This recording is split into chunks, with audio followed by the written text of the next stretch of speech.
Alright guys, just got back. Evan already beat me to it. Well, we got our 5 P2Ss in. Unboxing them, starting the calibrations. Here, you might need one of these. This is a 6-foot. I'm gonna take one and set one up as well. Alright, got 3 unboxed. 1 left down there. And then I have, I'm setting up one over here. I'm not gonna do a whole unboxing video. There's a ton of those already on YouTube. But yeah, here are the P1Ss. Sorry, P2S. We're probably gonna name these like EP2S or something like that. I'm gonna put these in. Just so at least we know that these are Evan's P2Ss, not to be confused with the P1Ss that are in the front for Walter, which are named like WP1S. So we'll name them like EP2S, EP2S, like that. Yeah, that makes sense. This thing is packaged as well as any other Bambu Lab printer that you will receive. Pretty sturdy. AMS combo. This is the combo, so the AMS is inside of it. Yeah. So this is something that is new. I just actually unboxed a brand new P1S. Now I am unboxing a P2S. They put these, I guess, red guards to stiffen up the Z-rods here for shipping, which is pretty interesting. This is just something new that I noticed with this, with the P2S unboxing. Alright, also I just realized that they don't give you a spare nozzle with this, unless, no spare nozzle. They give you a spare silicone sock, but there's no spare nozzle with the P2S, which is just a little bit unfortunate in my opinion. Another thing is they don't include a USB stick, which is kind of annoying, because now I gotta buy some USB sticks to be able to print over Wi-Fi. Actually, I don't know, can you send prints through Wi-Fi without a USB stick? I'm pretty sure on my HDD I wasn't able to do that at home, but I guess we'll find out. Anyways, this is the setup. Evan's working on the last one there, so we'll have 5. So, quick math. Each of these I just searched online. At when they're printing with PLA, it draws about 200 watts. So that's for 5 units. That's 1,000 watts on a 20 amp circuit. However, I forgot these are being shared with these A1s over here, which is 1, 2, 3, 4, 5. There's 5 A1s here. These only draw about 100 to 120 watts when they're printing. So I think as long as we're staggering everything, it should be all fine. With these, ideally I wanted to get 1, 2, 3, 4, 5, 6 printers in a bay. We'll see. Luckily, we are all plugged into the UPS, so the UPS beeps every time we start at least 2 or more printers. So that's kind of a fail-safe to know that, hey, we can't start any more printers in this bay until it stops, until the power consumption goes back down. But let's see. First, overall, a little scratch on this door. I don't know if this is from Evan or if it came scratched like that. What's it? But otherwise, the screen here is identical to the X1 Carbon and also the H2D and the H series printers. Yeah, this is the poop chute that Evan modified specifically for the for our P series printers and the X1 Carbon. All the models I found online were obviously, I think, modeled for the build plate of the 256 cubed build plate. So they were significantly smaller, and I wasn't really happy with that. Actually, let me show you. I had a few of them that I printed, which, again, I wasn't really happy about. One, there we go. One, because I felt like they were just super small. So we obviously used some leftover filament to make this, and it slots, just in the back there. No magnets, but occasionally, this would get dislodged and it wouldn't be put on like perfect, and it would be like that or something like that.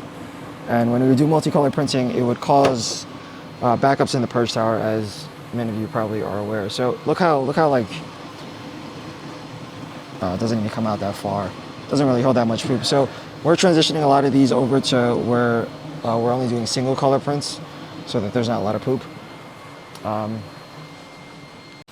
So yes, this is a file that we found on Maker World. It has magnets on it, which is nice. And so that way it can kind of just slide into place there.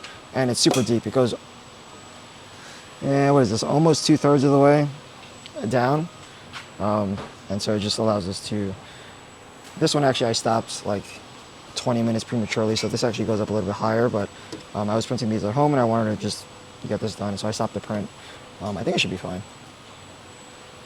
Also the purge wiper, it's nice that they added this, that little thingamajig there that wipes the nozzle. I actually was modifying these P1S printers because I was having issues with the purge chutes. You see that orange piece over there? It's this little modified. Let me put this together real quick. Yeah, so it's this little thing that sits in the poop chute, and then we have a whole bunch of these nozzle wiper parts from the A1 printers that you just kind of cut up and you put into the slot here, and it basically just wipes the nozzle cleaner when you're doing multicolor printing. I've just spent the past 20 minutes looking for USB sticks for these printers. I found 4. I'm missing 1. Kind of annoying because I have a whole bunch of micro SD cards, but I don't really have a bunch of USB sticks. Very annoying. Let me see if I need to format this bad boy. USB storage, format, external, yes. Format all these, and these are all basically good to go. We're going to see how many we can start with the 6.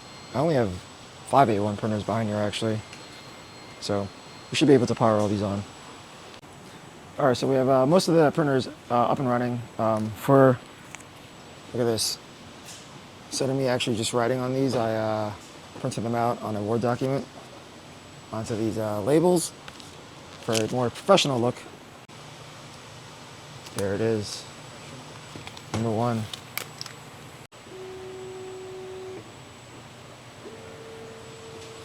All right, well that's gonna do it. This is the 5 printers. Again, I have 5 more printers coming early next week. We have a spot already dedicated for them. Let's go check out what the filament line is doing. Look at all this black. This is just part of it. We put a bunch on these printers already. And we have a whole stockpile of black. I never have to order black again. Isn't that great? I never have to order black PLA, which I think is pretty cool. We're about to be towards the end of the day. We're gonna a little hopper guy right there. That one's about to run out. Probably gonna end the lines shortly.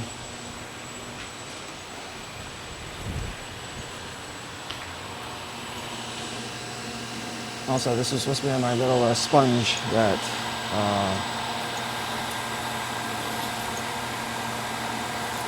I don't know, I need it.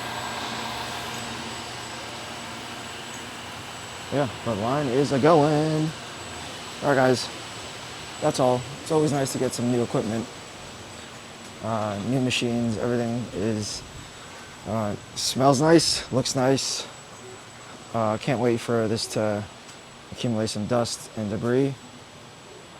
But we're gonna try to keep things as clean and organized as possible with the new machines, and we'll see the print quality on these. We are already starting a new print. Some deer clippers. Oh, real quick, I don't know if you guys heard that, but that was the UPS going off. Every time we start just one printer, the UPS will start beeping, which is kind of funny. It only beeps for like, 10 to 20 seconds. So we probably have to stagger these, So we'll send a print. Once it stops beeping, we send another print, and so on and so forth. I think once they're printing, the power draw should be sufficient enough to not blow the breaker, I think. We'll see. All right, that's gonna do it. Bye, guys. All right, that's gonna do it. Thank you guys for watching. I will see you guys in the next video.